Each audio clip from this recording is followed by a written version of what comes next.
এত বড় হয়ে গেছি, দায়মর সব বুড়ি গেছে। আঙ্গু হারাম দাদা আর আব্বা বিয়ে দেয় না। আচ্ছা বিয়ের কথা করা লাগবো, আবার ডরও করে। আব্বা ধরে দিলে কিছু কইতারি না মুদি। আচ্ছা কইমে শিউরে যে কইমে আব্বাটা কোনাই ওরে আব্বা বনাই আনো। আরে আব্বা, আমার লোক একটা পার্সোনাল কথা আছে, কইতাম নি আব্বা। আপনি যদি কোন তাহলে কইম। ক ক কোন আলতু ফালতু কথা কইলে কানে 3 ইঞ্চি নিচে দিম। ও মা, আব্বা দেখে গেল।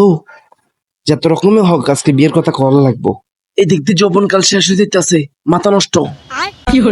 হারামজাদা জলদি ক কিতা বাবস তখন আবার মিশনও জাল লাগবো। আরে তো কামে শুধু গেলে মুতে মুত গোয়ানে রাই জানি না কোন মিশনের কথা কোন। খাইতেন কেন গাঞ্জা? হ্যাঁ আচ্ছা বাবা তুই তোর কথা ক। আব্বা, আরে কেন জানি কই আর বুকের মধ্যে মুতে মুত করে। আচ্ছা থাক, যে কইয়ে লইম বুকে সাবাস আছে যে কইয়ে লইম আব্বা। মানে বিয়ে করছেন নি? একবার গীতা কইয়ে লইছি রে, কইবা আর বিয়ের কথা ভুলে আবার বিয়ের কথা কই লইছি। সমদিরুত কয় কিতা রে? আই বিয়া না কইলে তুই কোন আনতে আইছস? খাড়া সমদিরুত